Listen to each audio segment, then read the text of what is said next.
Bismillahirrahmanirrahim. Kalau misalkan boneka itu betul-betul seperti hidup. Ini bukan sebuah fenomena baru. Dan itu bukan arwah. Itu sudah betul seperti kata antum, itu adalah permainan setan dari kalangan jin. Di masa Rasulullah SAW ada seperti itu. Jadi orang-orang musyrik itu datang meminta sesuatu ke berhala. Dan berhala itu mengeluarkan suara. Ngomong, Ustaz. Ngomong. Nah mereka mengira, wah patung ini yang bersuara. Padahal itu adalah setan dari kalangan jin yang menipu mereka. Ya. Dan tidak mungkin itu arwah. Arwah itu kan artinya ruh ya. Ya, dalam bahasa Arab arwah jamak daripada ruh. Ruhun, arwahun. Itu nggak mungkin. Ya. Karena ruh orang-orang yang sudah wafat itu nggak bisa menyeberang ke alam dunia lagi. Sebab Allah Azza wa Jalla menegaskan, wa mi waraihim barzakhun ila yaumi yub'atsun. Di hadapan mereka ada barzakh, ada dinding pembatas. Mereka tidak akan mungkin menembusnya sampai hari kebangkitan. Baru mereka bisa keluar dari alam kubur. Makanya kuburan itu juga disebut alam barzakh. Jadi itu bukan ruh. Maka itu hanyalah tipuan setan. Ya. Kemudian, yang paling berbahaya adalah ketika mereka mengharapkan atau meminta sesuatu kepadanya. Atau sekedar meyakini bahwa boneka-boneka itu bisa mendatangkan manfaat atau bisa menolak mudarat. Ini sangat berbahaya. Inilah yang disebut dengan dosa syirik. Menduakan Allah. Walaupun orang yang memiliki boneka itu dengan keyakinan tersebut mengatakan, saya nggak menduakan Allah, saya masih menyembah Allah. Tapi ketika dia meyakini boneka itu bisa mendatangkan manfaat atau bisa menolak mudarat, dia sudah menduakan Allah. Sebab yang maha mampu memberi manfaat ataupun menolak mudarat hanya Allah Subhanahu wa ta'ala. Dan ketika hati mereka bergantung kepada boneka itu, hakikatnya dia sudah menyembahnya. Dia menyembah dengan apa? Dengan ketergantungan hati yang disebut dengan tawakal. Tawakal itu kan ibadah. Ketika hati kita bergantung kepada Allah, itu namanya kita bertawakal kepada Allah dan kita sedang beribadah kepada Allah dengan hati kita. Nah, saat hati mereka bergantung kepada boneka-boneka itu, berarti mereka sudah menyembahnya.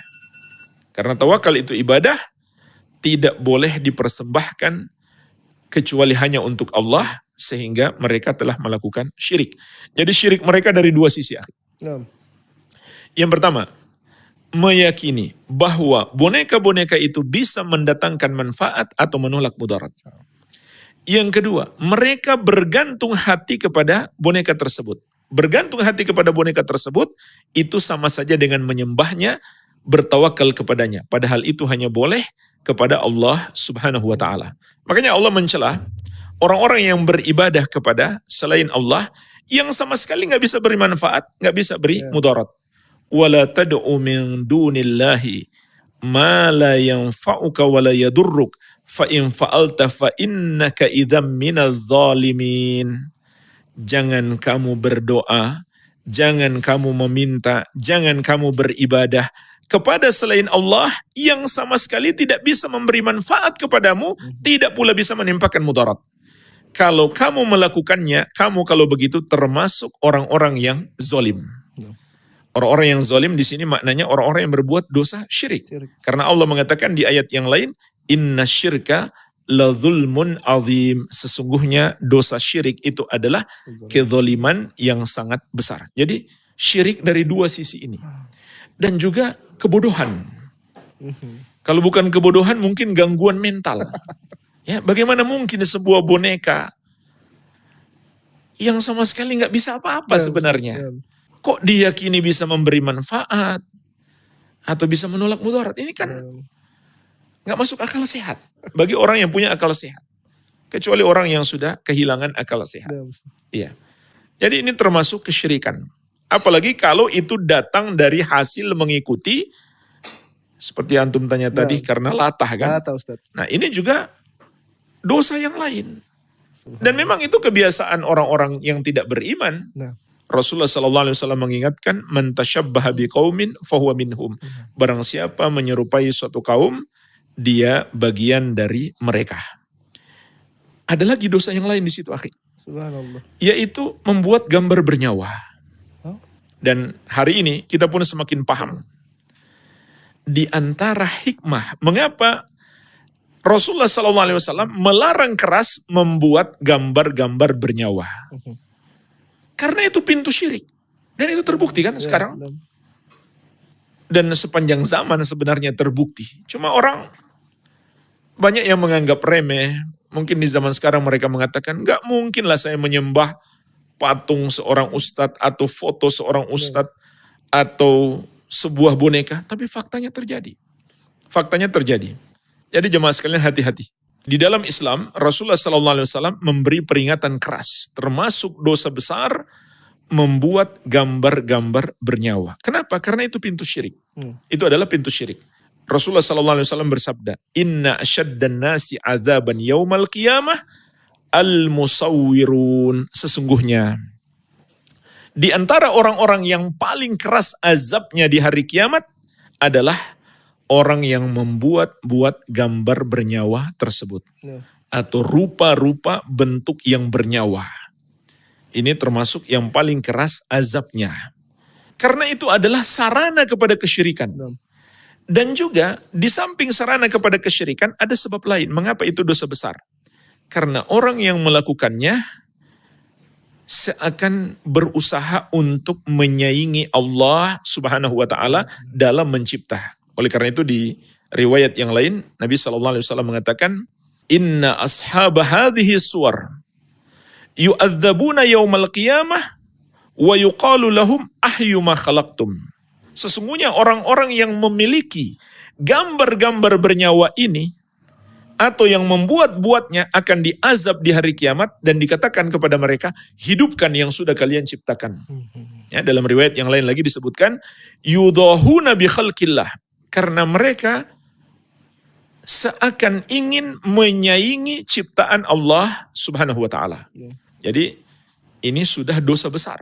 Oleh karena itu Rasulullah SAW bahkan sampai memerintahkan gambar-gambar, patung-patung, lukisan-lukisan termasuk boneka yang sudah jadi itu untuk dihancurkan, untuk dirusak. Ali bin Abi Thalib mengatakan kepada pegawainya, ala ab'atsuka ala ma ba'athani alaihi Rasulullah sallallahu alaihi wasallam. Ketahuilah, aku akan mengutus engkau seperti dulu Rasulullah sallallahu alaihi wasallam pernah mengutusku untuk 2 misi. Yang pertama, alla tada'a timthalan illa tamastahu. Jangan kamu biarkan ada gambar bernyawa, ada rupa-rupa yang bernyawa kecuali kamu hancurkan.